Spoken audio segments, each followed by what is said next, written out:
इसी बीच सीरियल में एक बेहद चौंकाने वाला मोड़ आने वाला है।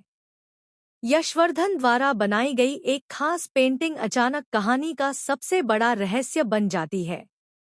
यह कोई साधारण पेंटिंग नहीं होती, बल्कि उसमें ऐसा राज छुपा होता है जो कई लोगों की जिंदगी बदल सकता है।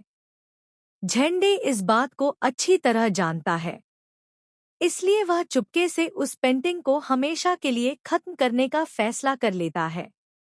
रात का समय होता है। घर के सभी लोग अपने अपने कामों में व्यस्त होते हैं। तभी झेंडे उस पेंटिंग को लेकर एक सुनसान जगह पर पहुंचता है। उसके चेहरे पर घबराहट साफ दिखाई दे रही होती है। वह बार बार इधर उधर देखता है ताकि कोई उसे देख न ले। फिर वह आग लगाने की तैयारी करने लगता है, लेकिन तभी वहां अनु पहुंच जाती है। जैसे ही उसकी नजर पेंटिंग पर पड़ती है, वह हैरान रह जाती है। अनु तुरंत झंडे को रोकते हुए कहती है, आप यह क्या कर रहे हैं? इस पेंटिंग को क्यों जला रहे हैं? झंडे घबरा जाता है और बात को घुमाने की कोशिश करता है, लेकिन अनु को उसकी बातें बिल्कुल भी भरोसेमंद नहीं लगती। उसी पल उसके मन में शक पैदा हो जाता है। उसे महसूस होता है कि झंडे और आर्य मिलकर उससे कोई बहुत बड़ा सच छुपा रहे हैं। अब अनु के मन में सवालों का तूफान उठने लगता है।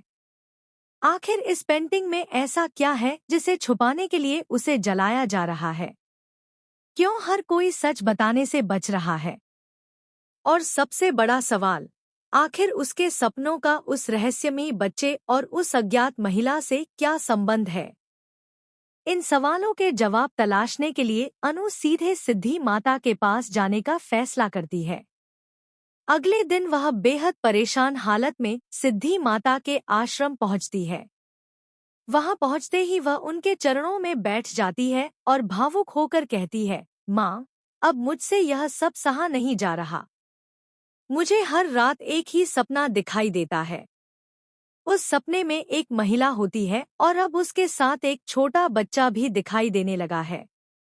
मैं समझ नहीं पा रही कि यह सब क्या है। कृपया मुझे सच बता दीजिए। सिद्धि माता शांत भाव से अनु की तरफ देखती हैं। उनके चेहरे पर एक रहस्यमयी मुस्कान होती है। कुछ पल तक वह चुप रहती हैं और फिर कहती हैं, बेटी, समय आने पर हर सच अपने आप सामने आ जाता है। जो जानना जरूरी है वह तुझे बिना किसी के बताए खुद पता चल जाएगा। सिद्धि माता की बात सुनकर अनु और